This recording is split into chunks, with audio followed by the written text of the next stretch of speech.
नमस्कार दोस्तों, राधे राधे, जय श्री कृष्ण। भीष्म पितामह बाणों के सैया पर पड़े हुए अर्जुन से कहते हैं, अरे अर्जुन, 4 तरह का भोजन बेकार होता है। पहला, जिस भोजन की थाली को ठोकर लग गई हो वो नाली में पड़े हुए कीचड़ के बराबर होता है। दूसरा नंबर का भोजन, जिस भोजन की थाली को कोई लांघ कर चला गया वो भोजन नीचता के बराबर होता है, गंदगी के बराबर होता है। तीसरे नंबर का भोजन, जिस भोजन की थाली में बाल पड़ा हो, केस पड़ा हो, वो दरिद्रता देने वाला होता है। और चौथे नंबर का भोजन अर्जुन, अगर पति और पत्नी अगर एक ही थाली में भोजन कर रहे हैं तो वो मदिरा के तुल्य होता है। यदि पति और पत्नी एक ही थाली के अंदर बैठकर भोजन कर रहे हैं तो वो मदिरा के सम है। भीष्म पितामह कहते हैं, अर्जुन, पति के भोजन के बाद अगर पत्नी उसी थाली में भोजन करती है तो चारों धाम के प्रसाद से बड़ा महाप्रसाद बन जाता है।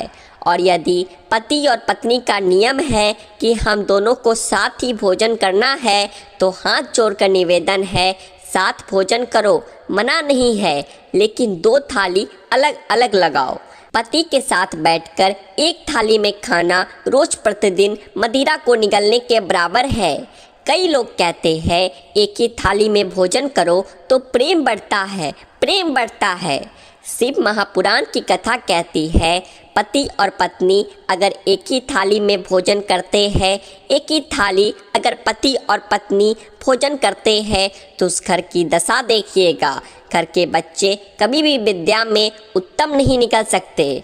उस घर के बच्चे कभी विस्मृत मार्ग नहीं निकाल सकते, मार्ग से विचलित ही निकलेंगे, क्योंकि मदिरा के नशे में पैदा हुए हैं। और सुनो अर्जुन, सुन, यदि बेटी कुमारी है और बाप के साथ में बैठकर भोजन करती है तो उस बाप की कभी अकाल मौत नहीं होती है, क्योंकि बेटी बाप के काल का हरण कर लेती है। बेटी कुंवारी है, बेटी की शादी हो जाए तो भले वो पिता के साथ भोजन ना करे क्योंकि गोत्र बदल गया, लेकिन जब तक बेटी कुंवारी है बाप के साथ बैठकर भोजन करेगी तब बाप के काल का हरण कर लेगी। ये उसी तरह है जैसे एक गाय बिहा गई हो और एक गाय कुंवारी हो। अर्जुन, बिहाई हुई गाय का गोबर से लिपने से ज़्यादा फलदायी होता है कुंवारी गाय का गोबर से लिपना। इस बात का शास्त्र प्रमाण भी देता है। कई लोग दुखी भी हो रहे होंगे आज हमारी कथा सुनकर कि आपने या क्या कह दिया कि एक थाली में भोजन मत करो, और हम इतने साल से करते हुए आ रहे हैं और अलग अलग करेंगे और ऐसा और वैसा। कई लोग तो वीडियो ही छोड़ के चले जाएंगे, लेकिन सत्य यही है और ऐसा शिव पुराण में भी लिखा हुआ है। शिव महापुराण की कथा कहती है, यदि आप भगवान विष्णु के मंदिर गए हो, सत्यनारायण भगवान के मंदिर गए हो, राम मंदिर गए हो, कृष्ण मंदिर गए हो, दत्त मंदिर गए हो या फिर किसी भी देवता के मंदिर जाते हो, वहाँ का प्रसाद आप 15 दिन 20 दिन तक रख सकते हो, लेकिन भगवान शंकर का प्रसाद रात भर में नहीं रखा जाता। क्यों? क्योंकि भगवान शंकर का प्रसाद 1 दोपहर संध्या तक आपका है। रात्रि को 9:15 तक भगवान शंकर का प्रसाद आपका है। शंकर भगवान ने जो पहाड़ों की रचना करी थी, घड़ी की रचना भगवान शंकर ने करी, तितली और समय की रचना भगवान शंकर ने करी।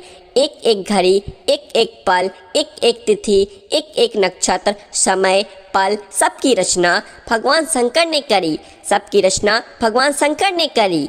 इसीलिए तो शास्त्र कहता है, लिंग पुराण वर्णन करती है, नर्मदा पुराण कहती है, शिव महापुराण की कथा कहती है, जब व्यक्ति को भारी रोग हो जाता है, कोई कैंसर जैसी बीमारी हो गई, कोई किडनी ही खराब हो गई, कोई लीवर ही बेकार हो गया या कोई भी बड़ी बीमारी हो गई, तो आप किसी ब्राह्मण से पूछेंगे कि पंडित जी, हमको शंकर भगवान का अभिषेक करवाना है, कौन से समय में करवाना चाहिए? तो उसका भी समय शिव महापुराण निश्चित करती है, उसका भी समय हमारी लिंग पुराण निश्चित करती है, उसका भी समय नर्मदा पुराण निश्चित करती है। तो कौमार खंड के अंदर शिव महापुराण में वर्णन करा गया है कि 9:15 रात्रि को कोई बीमार व्यक्ति का यदि उसके हाथ से अभिषेक प्रारंभ कराया जाए या उसके ही कुल का, उसके ही गोत्र का व्यक्ति भगवान शंकर का अभिषेक करता है और शंकर जी के नाम का स्मरण करता है, तो वो अभिषेक तो करे ही करे, साथ में जो मनोरथी है, यजमान है, वो महामृत्युंजय मंत्र का जाप करे, तो कहते हैं रोग समाप्ति की ओर आना प्रारंभ हो जाता है।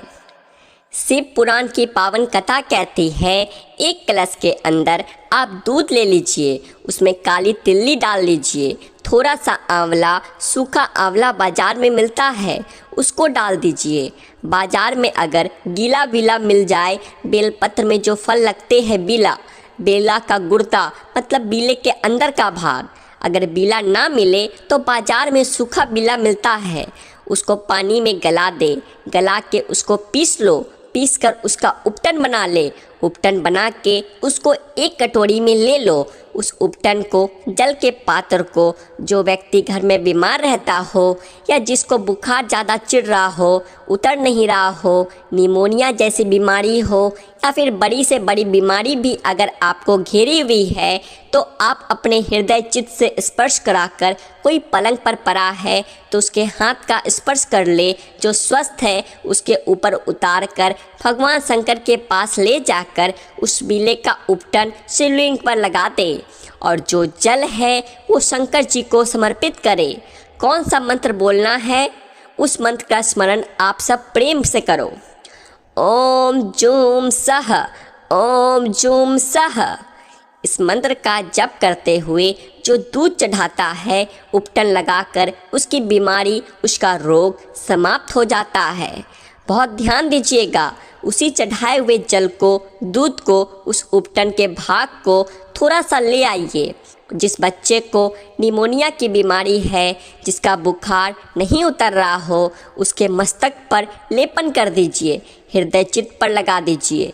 उसके बाद में उस बच्चे को वस्त्र से, गीले वस्त्र से पोंछ दीजिए, उस वस्त्र को झटका दीजिए। उस बच्चे का बुखार 10 मिनट के अंदर उतर जाएगा। ये कभी भी कर सकते हो, ऐसा कोई दिन निश्चित नहीं है, कोई तिथि निश्चित नहीं है। जब बुखार आए, जब स्वास्थ्य ज़्यादा गड़बड़ हो जाए, तब करिए। मंत्र का जाप करते हुए ओम जूम सह, इस मंत्र का बस स्मरण करना है। ओम जूम सह, इस मंत्र का स्मरण करिए और शिव की आराधना करिए। ये वो औषधि है जो सती माता ने भगवान शंकर से विवाह से प्रथम में प्राप्त करी है।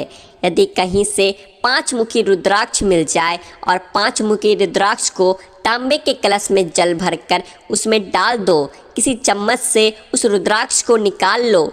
आधे घंटे डालने के बाद फिर समी का एक पत्ता, समी का एक पत्ता ले जाकर, समी पत्र को ले जाकर शिवलिंग पर रखकर 5 मुखी रुद्राक्ष का जल अपनी कामना मन में स्मरण करते हुए, अपनी मन की कामना करते हुए सोमवार के दिन जो व्यक्ति समर्पित कर देता है, उसकी मनोकामना भोलेनाथ 3 महीने में पूरी कर देते हैं। समी पत्र समर्पित करके 5 मुखी रुद्राक्ष का जल। और एक बहुत सुंदर बात वर्णन करूँगा। रुद्राक्ष को सिद्ध करने का तरीका है भगवान शंकर के शिवलिंग पर रखकर उसका अभिषेक करना और फिर उसको धारण करना। कई लोग पूछते हैं रुद्राक्ष पहनने का तरीका क्या है।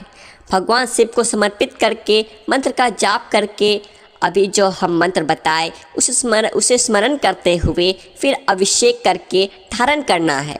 एक छेदी रुद्राक्षो होता है जिसमें छेद होता है या छेद करा जाता है। एक बिना छेद का रुद्राक्ष होता है जिसमें छेद नहीं होता है।